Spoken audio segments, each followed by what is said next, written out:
મુંબઈ સમાચારને 200 વર્ષ પૂરા કર્યા એટલે અભિનંદન હૃદય પર ટચ કરી જાય. તો એમાંની એક આ વાત છે જે હું ક્યારેય નહીં ભૂલું આ ફંક્શનમાં. અને મને રિયલી બહુ મજા આવે છે. એટલે ભાઈ આ તો કહેતા કહેવાય ગયું, પછી કહેતા નહીં કે મેં કીધું નહોતું મુંબઈ સમાચાર માટે. આજે મુંબઈ સમાચારના આંગણે ગુજરાતી પિક્ચરના એક એવા જાણીતા ચહેરા કે જે તમે ને હું બધા જ લોકો એમને જોઈને મોટા થયા છે. એમનો એક જે ડાયલોગ છે એ સિગ્નેચર ડાયલોગ છે. તો આજે આપણે તમારી સમક્ષ માણકાને મળીશું કે જેમનો એક પ્રખ્યાત ડાયલોગ છે, આ માણકાનો ઘા પાણકા જેવો હોય. તો સર, તો આ પાણકો તમે ક્યારે મારશો?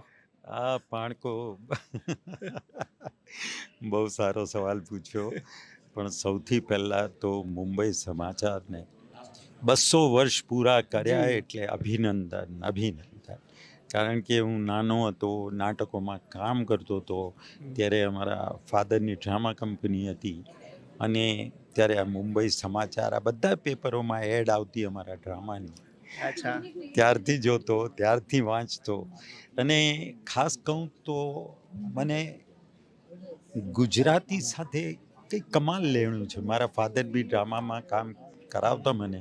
ત્યારે પહેલો મારો નાટક હતો, એનું નામ બી છોરું કછોરું હતું, જ્યારે હું ખાલી 8 વર્ષનો હતો. અને એ બી ગુજરાતી પ્લે જ હતો. ત્યાર પછી ઘણા ગુજરાતી પ્લેસ કર્યા. પરેશભાઈ રાવલ સાથે પણ એક ડ્રામા કરેલું. તો એ મારો લાસ્ટ ડ્રામા હતો. એના પછી અત્યારે હું બસ ફિલ્મોમાં અને ટીવી સિરિયલ્સને એમાં જ બિઝી છું. અને બસ ગુજરાતની સેવા કરું છું એટલે મને બહુ મજા આવે છે. મને ગુજરાતી પ્રેક્ષકો બહુ પ્રેમ કરે છે, એટલે સૌથી પહેલાં તો એ લોકોનો આભાર માનવા માગું છું. કારણ કે એ છે તો અમે છીએ. 100%. એટલે સર, આ ન માત્ર મુંબઈ સમાચારના 200 વર્ષ, પણ આપણે ગુજરાતી ભાષાનું ગૌરવ આપણે 200 વર્ષથી આપણે ઉજવીએ છીએ એવું કહીએ છીએ આપણે, એવું આપણે માની શકીએ. તો ગુજરાતી કલાકાર તરીકે 200 વર્ષની આ ઉજવણી છે મુંબઈ સમાચારની, અને એમાં તમે સહભાગી બન્યા છો, તો આ અનુભૂતિ કેવી હશે? મને સાચું કહું, આ વાત મારા દિલ પર અહીંયા લાગી છે, એટલી ગમી ગઈ છે. બહુ ઓછી ચીજો હોય જે તમને હૃદય પર ટચ કરી જાય. તો એમાંની એક આ વાત છે જે હું ક્યારેય નહીં ભૂલું આ ફંક્શનને. અને મને રિયલી બહુ મજા આવે છે. અને ગુજરાતીઓ સાથે મારે કંઈક સારું લેણું છે. મારી વાઈફ બી ગુજરાતી જ છે. સર, શું છે તમારા આગામી પ્રોજેક્ટ્સમાં? મારા આગામી પ્રોજેક્ટ્સમાં અત્યારે મારી 3 ફિલ્મો આવી રહી છે ગુજરાતી. હમણાં તમે થોડા વખત પહેલાં કસુંબો બી જોઈ હશે. તો એના પહેલાં મલ્હાર સાથે આવી લગ્ન સ્પેશિયલ, પછી કસુંબો આવી, હવે આવી રહી છે મલ્હાર ઠક્કર સાથે મારી બીજી એક ફિલ્મ જેનું નામ છે પપ્પા રિટાયર્ડ થાય છે. પછી સ્વીટ 60 અને સંઘવી એન્ડ સન્સ. બરાબર. વેબ સિરીઝ પણ સર તમે લઈને આવી રહ્યા છો? એક વેબ સિરીઝ મેં જેકી શ્રોફ સાથે કરી છે, જેનું નામ છે 0014. પણ એમાં હું માણકા જેવો ખરાબ માણસ.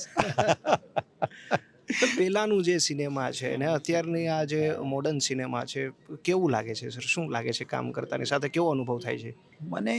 મને સાચે બહુ મજા આવી રહી છે કામ કરવાની. કારણ કે એ જમાનો હતો જ્યારે એ જમાનાની બધી વાતો હતી અને એ વખતના ડાયરેક્ટર્સ જે માંગતા હતા. હવે અત્યારે છે ને બહુ જ ખાસ કામ કરવાની એટલે મજા આવે છે કે બહુ નેચરલ એક્ટિંગ થઈ ગઈ છે. કે આપણે એમ કહીએ ને કે જરાક પણ એમ લાઉડ એક્ટિંગ નહીં. જેમ પહેલાંના ડાયરેક્ટર હતા તો અમને એમ કહેતા આમ કરીને જો, આમ કરીને જો. હવે એવું નથી. હવે વિલન એટલે વિલન, એને કંઈ આમ કરીને જોવાની જરૂર નથી. બરાબર છે. એ પોતાના ફેસના એક્સપ્રેશન પરથી જ પ્રેમથી બી આમ જોતો હોય તો એ સમજી જાય પબ્લિક કે આ માણસ ખરાબ છે અને આ માણસ સારો છે. છેલ્લે સર, એક તમારો કોઈ આઇકોનિક ડાયલોગ હોય તો પ્લીઝ અમારા દર્શક મિત્રોને. હું મારા ડાયલોગ્સ જે છે ખાસ પબ્લિક યાદ કરે. હમણાં હું વચ્ચે ગયો તો પારુલ યુનિવર્સિટી વડોદરા, તો ત્યાં તો કોલેજનું આખું ગ્રુપ. I was shocked. એ લોકો મને આવીને મળ્યા બધા હા. કોલેજના છોકરા અંકલ અંકલ પેલો બોલો એમાં એક તો પેલું હતું માણકો માણકાનું. હા પછી મેં કીધું તમે જોવો છો બોલે હા અમે અમારા દાદા દાદી અમારા ડેડી બધાની સાથે અમે બેસીને આ ફિલ્મો જોઈએ છે હમણાં બી તમારી આ જોઈ કસુંબો બી જોઈ મેં કીધું ઓકે તો એ લોકો મને કહેતા હતા એમાંથી એક માણસ બોલી ગયો મને કે અમે તમને પેલું યાદ છે મેં કીધું કયું એટલે આ તો કહેતા કહેવાય પછી કહેતા નહીં કે કીધું નહોતું હા thank you so much sir. Yeah એટલે ભાઈ આ તો કહેતા કહેવાય ગયું હા પછી કહેતા નહીં કે મેં કીધું નહોતું મુંબઈ સમાચાર માટે